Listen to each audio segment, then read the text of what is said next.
Is iron not a good idea when one has cancer, and why?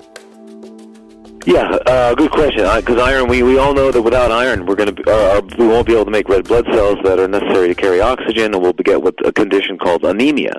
And with anemia, you get weak and tired, and eventually you die. I mean, that's what happens when we hemorrhage. We lose blood, and blood is iron. So iron is absolutely essential to life, but it's probably the most potent, powerful, double-edged sword in the universe. And I'll explain that in a second. But basically, you need what you need, but if you get too much, iron can cause, in biochemistry, what is called a Fenton reaction and produce free radicals, which actually cause cellular destruction and mutation. So if you have too much iron, you've got a problem.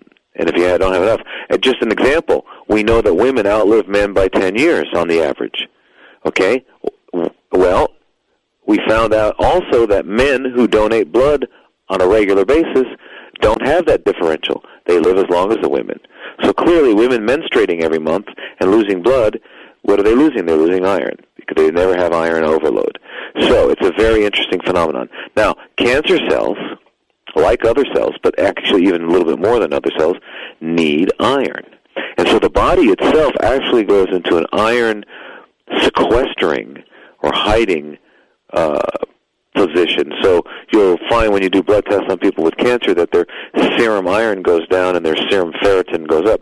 Ferritin is how we store iron, and then serum iron is just the iron that's available for use. So it goes down. Why? The body's taking it and sequestering it and putting it away so the cancer can't grab it. So the body's doing that. And what do? We say, I got to take iron. So you take iron and you're just going to feed the cancer. So it's kind of a tricky little thing. You got to have a doctor working with you that knows how to keep you well nourished, but not feed the cancer with iron. So it's a tricky little thing, but it's a great question. And the other thing I was going to say is that if you ever notice about a star, like our sun, when it runs out of hydrogen and it just has helium, and it's fusing heliums together, and then they turn into carbons, and then it starts getting oxygen, making oxygen, and then you get the oxygen and carbon being fused together, and it produces iron, and then within it, the moment it produces iron, I think it's like within a few milliseconds, the star explodes.